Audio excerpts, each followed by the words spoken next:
For those of you who want to learn how to prophesy or see angels, you can click on the link at the top of this video to watch a free video on how to do it, or click on the link below to get these books on how to prophesy or see angels. So just a few days ago, we had a video trending from Pastor David, which was promoting the prosperity gospel, where he said that Jesus hates poor people. And this was something that got a lot of reactions from people, especially men of God like Prophet Joel, Dr. Ibiyeomie. But in this video, we have the man of God, Apostle Arome Osayi, who has come out to finally respond to such a statement or doctrine. And then he had a lot to say. So let's just get right into the video. So you are also called to steward finances. You are called to steward your gifts. You are called to steward your talent. So the subject of stewardship is a broad subject.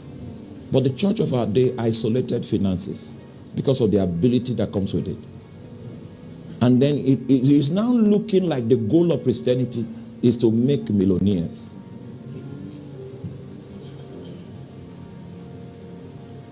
And I hear senior pastors make statements that are malpractices in the preaching industry. It's a malpractice for you to say that Jesus never visited any poor man. It's a malpractice. Your heart is corrupt. You have not seen Jesus. You have painted Jesus in a bad light. You don't know Jesus.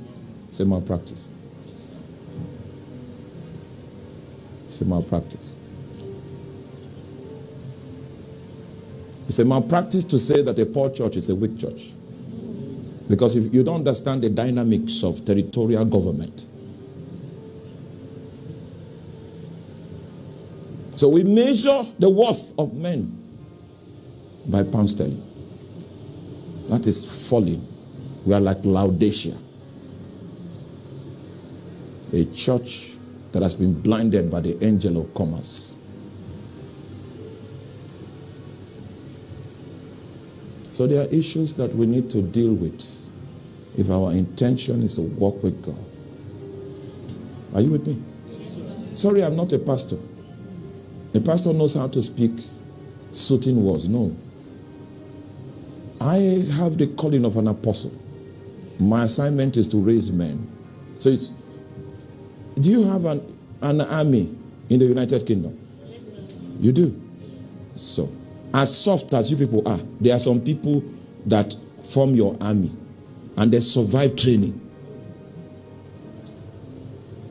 Any nation that has an army, if the church in that nation is weak, that church has no excuse. So what we run is a cantonment. You don't go to the barracks looking for love. If you find yourself in the barracks, you have been initiated into the discipline that will make you a soldier that will not run from death. Because what you sign up for as a soldier is that it's death. I signed to die. And a man that has no reason to live has no reason to die. For me to live is Christ, he said. And death, therefore, if I live for Christ, is gain.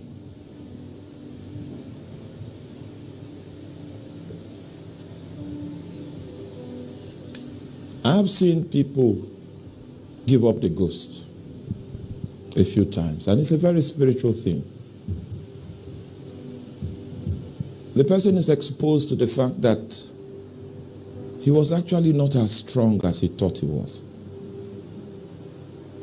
And he didn't have any ability to change anything in the first place.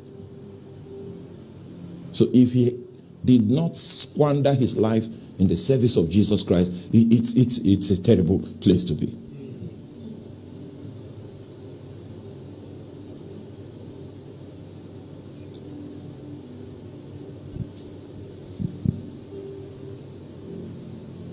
So the reason for our effort is not to make you a millionaire. But some of you will be millionaires. And just in case you become one of them, know that it's a call to stewardship. Be careful. Because we have seen many senior ministers that speak out of success. He's not speaking out of his knowledge of Jesus. He's driven in private jets for 20-something years. He has lost touch. So when he comes, he just begins to boast. So all through the preaching, you can't see Jesus. Just a boasting man that will die soon. A martyr. A martyr.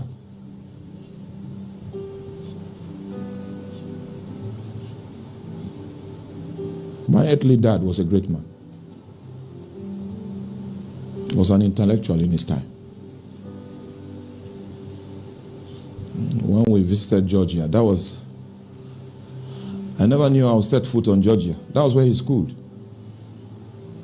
We come back home, first position, he will look at you and say, you got first. Because he believes our education was not thorough. His nickname was a great mind.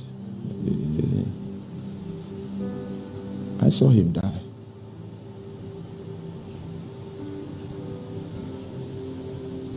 And I can tell you that mortality is a curse.